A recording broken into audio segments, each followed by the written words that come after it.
மீனராசி என்பர்களே, மீனராசி என்பர்களே என்ன தான் சொல்கிறது சார்? சக்ஸஸ் அப்படின்னா உங்களுக்கு தான் சார். சார் இந்த சக்ஸஸ் அப்படின்னா அதுக்கு ஒரு மற்றொரு மீனிங் இந்த மீனராசி அப்படின்னு தற்போதைய காலகட்டத்தை சொல்லிடலாம். இந்த மீனராசிக்கு நான் டிவிஷனாக சொல்லிடுறேன். இப்போ நான் சொல்கிற விஷயங்கள் உங்களுக்கு நடந்துருது அப்படின்னா வரக்கூடிய நாட்கள் உங்களுக்கு நடக்க ஆரம்பிக்கும். சார் இந்த மீனராசியை பொறுத்த வரைக்கும் உங்களுடைய சொந்தக்காரங்களால் நீங்கள் அதிக கஷ்டங்கள் பட்டிருப்பீங்க. பங்காளியா, மாமச்சனா, அண்ணன் தம்பியா, அப்பா அம்மாவோ, அண்ணன் தங்கச்சி, ஏதோ ஒன்று சொந்தக்காரனால் கஷ்டப்பட்ட ராசியில் முக்கியமான ராசி மீனராசி தான். அவனால் ரொம்ப உங்களோட சொந்தங்கள்லாம் எப்படி இருப்பாங்க அப்படின்னா, உங்களை வளர விட்டு பின்னாடியே முதுகில் தட்டி அடிச்சு விடுவாங்க. அவன் தான் அடிக்கிறானே உங்களுக்கு கொஞ்ச நாள் கழிச்சு தான் தெரியும். அதே போல் கந்திஷ்டி அதிகமாக இருக்கக்கூடிய ராசிகள் இந்த மீன ராசி தற்போது நிலமை இருக்குது. நீங்கள் ஊர் ஃபுல்லாக கோட்டையே கட்டி வச்சுருப்பான், நீங்கள் அந்த இடத்துல ஒரு குடிசை போட்டிருப்பீங்க, உங்களை வந்து 100 பேர் கேள்வி கேட்பான், என்ன அப்படி போட்ட, என்ன அப்படி போட்ட அப்படின்னு. அதனாலேயே உங்களோட சக்ஸஸ் நிறையா விஷயங்களை தடைப்பட்டு இருக்கும். உங்களோட விஷயங்கள் இந்த மீனராசி குறிப்பிட்ட காலகட்டங்களில் வண்டியிலேருந்து கீழே விழுந்திருப்பீங்க. ஒரு குறிப்பிட்ட 1.5 வருடம் 1 வருட காலகட்டங்கள் அது ஒரு பெரிய மைனஸாகவே உங்களுக்கு வந்து இருந்திருக்கும். அதே போல் விஷப்பூச்சிகளால் தீண்டப்பட்ட ராசிகள் இந்த மீனராசி ஒன்றாக இருக்கும். உங்களோட லைஃப்பில் ஒரு டைமாவது நீங்கள் வந்து விஷப்பூச்சினால் கடி வாங்கியிருப்பீங்க, ஒரு குழவினாலேயாவது நீங்கள் வந்து கடி வாங்கியிருப்பீங்க. அதே போல் இந்த மீனராசி பிறந்தவங்க அவங்களோட குடும்பத்திற்காகவே செலவு செஞ்சு, எங்கள் குடும்பத்திற்காகவே வேலை செஞ்சு, எங்கள் குடும்பத்திற்காகவே எல்லா விஷயம் செஞ்சு ரொம்ப மாடாக தேஞ்ச ராசி அப்படின்னு சொல்லலாம். இந்த ராசிக்கு ஒரே ஒரு ப்ளஸ்ஸு, என்ன ப்ளஸ் அப்படின்னா, குடும்பத்தில் ஒரு நபராவது உங்கள் பக்கம் நிற்பாங்க. எப்பேற்பட்ட சூழ்நிலையும் உங்கள் பக்கம் நிற்பாங்க. அது யார் அப்படிங்கிறது மாதிரி நீங்கள் நோட் பண்ணிக்கோங்க. நட்பு வட்டாரங்களில் துரோகத்தை மட்டுமே அனுபவிச்ச ராசி இந்த மீனராசி. நட்பு வட்டாரங்களில் ஒருத்தன் துரோகத்தை கொடுத்தான் அப்படின்னா ஒருத்தன் உங்களுக்கு வந்து சக்ஸஸ் கொடுத்துருப்பான். அந்த சக்ஸஸின் மூலமாக, அந்த ஒரு சக்ஸஸின் மூலமாக நீங்கள் வந்து அப்படியே வெயிட் பண்ணிகிட்டே இருப்பீங்க.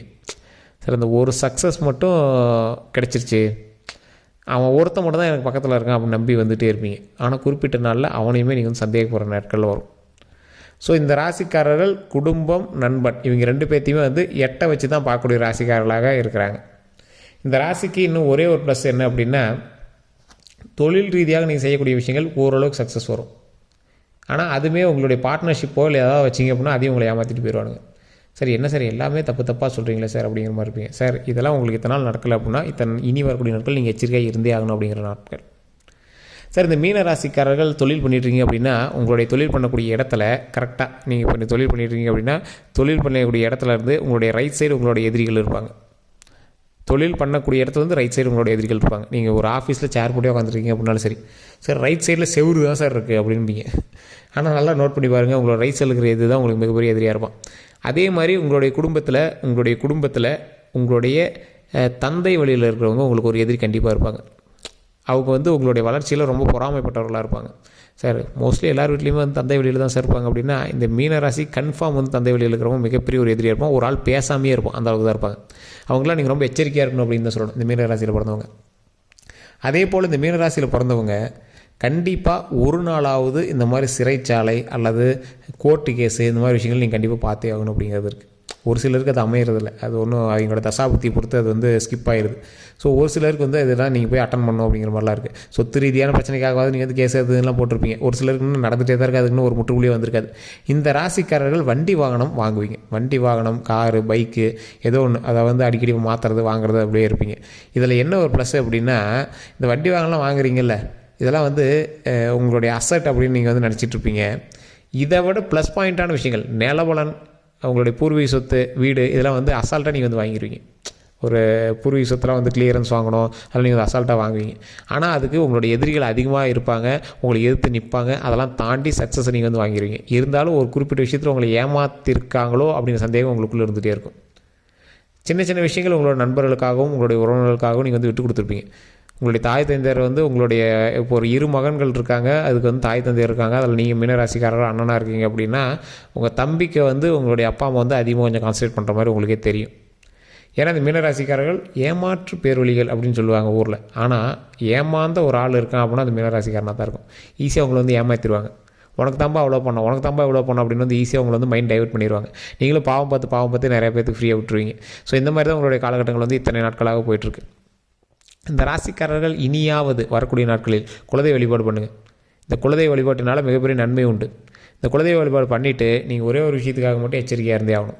குலதெய்வ வழிபாடு பண்ணுறீங்க, அதுவும் மாதத்தில் ஒரு நாளோ அல்லது வருடத்தில் ஒரு நாளோ, அப்போ நீங்கள் போய் பண்ணும்போது பெண் தெய்வமாக இருந்தால் பௌர்ணமி, ஆண் தெய்வமாக இருந்தால் அமாவாசை, இது வந்து நார்மலாக எல்லாருமே கும்பிட்றது. இல்லை சார் எனக்கு குலதெய்வம் தான் எல்லாமே அப்படிங்கிறவங்க, குலதெய்வத்தை என்றைக்கு போய் நீங்கள் வழிபட்டீங்க அப்படின்னாலும் அம்மாவை பார்க்குறதுக்கு எந்த நாள், அம்மாவுக்கு பசிச்சு அப்படின்னா சாப்பாடு போட்டு கொடுக்குறோம், அம்மா அப்பாவுக்கு பசிச்சுன்னா சாப்பாடு போட்டு கொடுக்குறோம். அவங்க பக்கத்தில் போய் நின்று நம்மளோட குறைகளை சொல்லி ஆசீர்வாதம் வாங்கிட்டு வந்து அந்த குறைகள் எல்லாத்தையுமே தீர்த்துட்டு அந்த குறைகள் எல்லாத்தையுமே நிறைகளாக மாற்றி மன நிம்மதியோடு வாழ்கிறோம். இதுதான் அம்மாட்ட நம்ம பண்ணணும், அம்மா அப்பாட்ட. அப்போ குலதெய்வத்துக்கு நம்ம அதை தான் பண்ணி ஆகணும். உங்களுடைய தாய் தந்தையர், உங்களுடைய முன்னோதையர்கள், உங்களுடைய முன்னோர்கள் எல்லாருமே எங்கே இருக்கிறாங்க? குலதெய்வ கோயிலில் தான் இருக்கிறாங்க. அதனால தான் குலதெய்வ கோயிலில் வந்து வருடத்துக்கு ஒரு முறையாவது போய் அங்கே தங்கி இருந்து சாப்பாடு போட்டு செஞ்சு சாப்பிட்டு அங்கே இருக்கிறவங்களெல்லாம் பரிமாறி அந்த சொந்த பந்தங்களோடு சேர்ந்து எங்களை வளர்த்தி கொண்டு வாங்க, என் வம்சத்தை வளர்த்தி கொண்டாங்க அப்படின்னு கும்பிட்றதுங்க. ஸோ அது நிறைய பேர் தெரியறதில்ல, அதெல்லாம் கண்டிப்பாக பண்ணணும். அதே போல் இந்த ராசிக்காரர்கள் தட்சிணாமூர்த்தி வழிபாடு பண்ணுங்கள். எல்லா ராசிக்கும் நான் சொல்கிற விஷயங்கள் தான். தடைகள் ஏதாவது உங்களுக்கு இருக்குது அப்படின்னா தட்சிணாமூர்த்தி வழிபாடு பண்ணுங்கள். குடும்பத்தினுடைய சாபங்கள் உங்களுக்கு இருக்கா அப்படின்னு செக் பண்ணுறதுக்கு உங்களுடைய பிறந்த தேதி, பிறந்த நேரத்தை கீழே இருக்கக்கூடிய நம்பருக்கு ஃபோன் பண்ணி பேசி தெரிஞ்சுக்கோங்க. உங்களுக்கு குடும்பத்தினுடைய சாபங்கள் இருக்கா, முன்னோர்களுடைய சாபங்கள் இருக்கா அப்படின்னு பார்த்துக்கோங்க. ஏன்னா பூர்வீக சொத்து செட் ஆகாதவங்க, குழந்தை சம்மந்தப்பட்ட விஷயங்களில் பிரச்சனை இருக்கிறவங்க, திருமணம் சம்மந்தப்பட்ட விஷயங்கள் ஏதாவது கொஞ்சம் இஷ்யூ இருக்கிறவங்களாம் முன்னோர்களினுடைய சாபங்கள் இருக்கா அப்படின்னு தயவுசெய்து செக் பண்ணும். இதை செக் பண்ணுறது மூலமாக அதற்கான சொல்யூஷன் கிடச்சிடும். அதுக்கு சொல்யூஷன் கிடச்சிச்சு அப்படின்னா குழந்தைகளால் எந்த பிரச்சனையும் வராது, குழந்தைகளால் நன்மை உண்டு, திருமணத்தில் எந்த பிரச்சனையும் வராது, முன்னோர்களால் எந்த ஒரு பிரச்சனையும் வராது. இதெல்லாம் நன்மைகள் நடந்துச்சு அப்படின்னாவே வாழ்க்கை ஆட்டோமேட்டிக்காக ஸ்டெப் பை ஸ்டெப் வந்துகிட்டே இருக்கும். வாழ்க்கையில் நன்மை அதிகமாகணும், சந்தோஷம் அதிகமாகணும், மகிழ்ச்சி அதிகமாகணும் அப்படின்னா நீங்கள் கண்டிப்பாக பண்ண வேண்டிய ஒரே விஷயம் எது அப்படின்னா குலதெய்வ வழிபாடு. அந்த குலதெய்வ வழிபாடில் உங்களுடைய முன்னோர்கள் சாபம் இருக்கா அப்படின்னு ஜோதிடத்தை பார்த்து செக் பண்ணிக்கணும். உங்கள் லோக்கலில் கொடுத்தீங்க அப்படின்னாவே செக் பண்ணுவாங்க. இல்லை சார் அது நிறைய ஜோதிடர்களுக்கு தெரியல அப்படின்னா கீழே 200 ஜோதிடர்களுக்கு ஆசானினுடைய நம்பர் கொடுத்துருக்கேன். ஃபோன் பண்ணி உங்களுடைய ப்ராப்ளத்தை சொல்லி நீங்கள் சால்வ் பண்ணிக்கலாம். அதே மாதிரி தொழில் ரீதியான விஷயங்களில் கவனத்தை செலுத்தணும் அப்படின்னாலும் அதற்கான தீர்வை இவர் வந்து கொடுக்குறாரு. வசியம் சம்மந்தப்பட்ட விஷயங்கள் சம்மந்தமாகவும் இவர் நிறைய வந்து கொடுக்குறாரு. ஸோ அதன் மூலமாக நீங்கள் வந்து நிறைய விஷயங்கள் வந்து சால்வ் பண்ணிக்கலாம். திருமணம் நடந்து சண்டை போட்டுட்ருக்கவங்க, காதலை சண்டை போட்டுட்ருக்கவங்க, இவங்களுக்கு எல்லாத்துக்குமே தீர்வு இவர்கிட்ட இருக்குது. ஸோ எல்லாத்துக்குமே சொல்யூஷன் வச்சுருக்காரு. நீங்கள் வேணும் அப்படின்னா ஃபோன் பண்ணி பேசி தெரிஞ்சுக்கோங்க. இந்த ராசிக்காரர்கள் தயவு செய்து ஒரே ஒரு விஷயத்தை நல்லா நோட் பண்ணிக்கோங்க. நான் சொல்கிற விஷயத்தை கண்டிப்பாக வீட்டில் சொல்லி பாருங்கள். ஓம் துர்க்கை அம்மனை போற்றி, ஓம் துர்க்கை அம்மனை போற்றி, ஓம் துர்க்கை அம்மனை போற்றி அப்படிங்கிற இந்த 3 விஷயத்தை நீங்கள் சொல்லிட்டு இருந்தீங்க அப்படின்னா எதிரிகளினுடைய தொல்லைகள் குறையும், வெற்றி முன்னேறும், வெற்றிக்கான வழி வந்து பிறக்கும். ஸோ இந்த விஷயங்கள் வந்து மிகப்பெரிய ஒரு சக்ஸஸ் கொடுக்கக்கூடிய ஒரு அற்புதமான காலகட்டமாக அமையுது. ஸோ தயவுசெய்து இந்த விஷயத்தை ட்ரை பண்ணுங்கள், மிகப்பெரிய நன்மை உண்டு. இன்னொரு பாயிண்ட் என்ன அப்படின்னா இந்த ராசிக்காரர்களுக்கு வரக்கூடிய நாட்களில் ஒரு தேர்ட் பர்சன், ஒரு ஸ்ட்ரேஞ்சர் வருவான். ஸ்ட்ரேஞ்சர் வந்து உங்கள் குடும்பத்தில் வந்து உள்ளே போது அது எதுவும் பேசுகிறான் அப்படின்னா அவனை வந்து ஒதுக்கி வைக்கிறதுக்கான வேலையை பாருங்கள். அவனை வந்து ஸ்கிப் பண்ணிவிட்டு நீங்கள் பாட்டுக்கு உங்கள் லைஃப்பை பார்க்க ஆரம்பிங்க. அண்ணன் தம்பிக்குள்ளே சண்டையை உண்டாக்குறவன், அக்கா தங்கச்சிக்குள்ளே சண்டையை உண்டாக்குறவன், ஃபேமிலிக்குள்ளே தேவையில்லாத பிரச்சனைகள் உண்டாக்குறவங்களாம் இந்த தேர்ட் பர்சன் தான், ஸ்ட்ரேஞ்சர் தான். அது இந்த மீனராசிக்காரர்கள் ஈஸியாக அவன் நம்பிடுவீங்க. அதனால் இந்த தடவை அவன்கிட்ட கொஞ்சம் ஸ்கிப்பாக இருங்க, அவன்கிட்ட கொஞ்சம் விலகி இருக்கிறது ரொம்ப நல்லது. அது மட்டும் இல்லாமல் அந்த ராசிக்காரர்கள், இந்த மீன ராசிக்காரர்கள் எப்பேற்பட்ட ராசிக்காரர்கள் அப்படின்னு போக போக அவனே தெரிஞ்சுக்கிற அளவுக்கு உங்களோட முன்னேற்றம் இருக்கணும். கூட இருந்தே வந்து உங்களை ஸ்கிப் பண்ண வைக்கிறவன் அவன் தான், உங்களோட வளர்ச்சி தடுக்கிறவனும் அவன் தான், ஒரு தேர்ட் பர்சன் தான். அதனால் நீங்கள் கொஞ்சம் அவாய்ட் பண்ணியிருக்கிறது ரொம்ப நல்லது.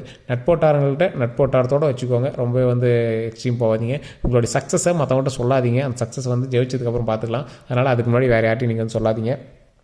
அதே போல் பொறுமையும் நிதானத்தையும் கொஞ்சம் அதிகமாக கடைப்பிடிங்க. அதனால் மிகப்பெரிய மகிழ்ச்சியும் மிகப்பெரிய நன்மையும் உண்டு. எச்சரிக்கையாக நிதானமாக நீங்கள் செயல்பட்டால் மிகப்பெரிய லாபம் உண்டு. இந்த ராசிக்காரர்கள் இந்த தைப்பூசத்திற்கு பிறகு உங்களுடைய குலதெய்வ வழிபாடு நீங்கள் என்றைக்கு பண்ணாலும் சரி, கண்டிப்பாக ஒரு நாள் கொஞ்சம் சீக்கிரம் பண்ணுறது ரொம்ப நல்லது. இதை பண்ணிவிட்டு துர்க்கை அம்மன், எல்லா கோயிலும் நீங்கள் சுற்றி வரும்போது, கருவறை சுற்றி வரும்போது துர்க்கை அம்மன் அங்கே இருப்பாங்க. துர்க்கை அம்மன்கிட்ட ஒரு 2 நெய் விளக்கேற்றி உங்களுடைய பிரச்சனைகளை சொல்லி சால்வ் பண்ணிக்கோங்க. அந்த இடத்துல ஒரு பிரசாதம் ஏதோ ஒன்று செஞ்சு அங்கே இருக்கக்கூடிய மக்களுக்கு நீங்கள் கொடுத்தீங்க அப்படின்னா ரொம்பவே நல்லது. இதெல்லாம் பண்ணிவிட்டு உங்களுடைய வாழ்க்கையில் அடுத்து என்ன நடக்கணும் அப்படிங்கிறது நீங்கள் தீர்மானிக்கிறீங்களோ அதை வந்து மைண்டில் வச்சுக்கோங்க. கீழே இருக்கக்கூடிய நம்பருக்கு ஃபோன் பண்ணுங்கள். உங்களுடைய சக்ஸஸ் இது வேணும், கண்டிப்பாக இது நடக்கணும் அப்படின்னா அந்த நம்பருக்கு ஃபோன் பண்ணி உங்களுடைய ப்ராப்ளத்தை சொல்லி நீங்கள் வந்து சால்வ் பண்ணிக்கலாம். சார் இதில் ஒரு எச்சரிக்கையான ஒரு விஷயம் என்ன தெரியுமா? வண்டி வாகனங்கள் வாங்குறீங்கன்னா கவனமாக இருங்க. உடல் ஆரோக்கியத்தில் கவனமாக இருங்க. எலும்பு சம்மந்தப்பட்ட விஷயங்கள், கால் கை சம்மந்தப்பட்ட விஷயத்தில் கொஞ்சம் கவனமாக இருங்க. எலும்பு சம்மந்தப்பட்ட விஷயங்கள் அப்படின்னாவே எல்லாமே அதில் சேர்ந்து வந்துடுது. அதில் கொஞ்சம் பார்த்துருந்தீங்க அப்படின்னா, கவனமாக இருந்தீங்க அப்படின்னா போதுமானது. மற்றபடி எந்த ஒரு இஷ்யூஸும் கிடையாது.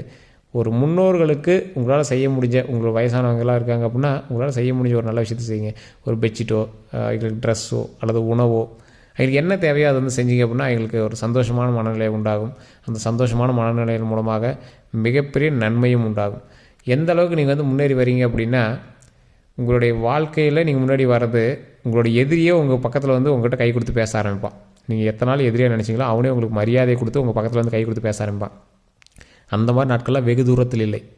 பக்கத்தில் தான் இருக்குது. உங்களை வந்து வணங்க போகிறான், உங்கள்கிட்ட வந்து மன்னிப்பு கேட்க போகிறான், உங்கள்கிட்ட வந்து சக்ஸஸை பற்றி பேச போகிறான்.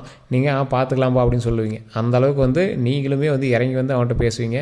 ஒரு வெற்றியினுடைய உச்சத்தில் வந்து இனி வரக்கூடிய காலகட்டங்களில் வரப்போகிறீங்க. அதுக்கு தகுந்த மாதிரி நீங்களும் ரெடி ஆகிக்காங்க. வார்த்தைக்கு அதுக்கு தகுந்த மாதிரி பயன்படுத்த ஆரம்பிச்சுக்கோங்க. எல்லாமே சக்ஸஸாக நடக்க போகுது. வரக்கூடிய நாட்களும் சக்ஸஸாக மாறப்போகுது. இதெல்லாம் உங்களுக்கு நடக்கணும் அப்படின்னா கண்டிப்பாக நம்மளோட சேனலை ஃபாலோ பண்ணிவிட்டு கீழே இருக்கக்கூடிய நம்பருக்கு ஃபோன் பண்ணி உங்களுடைய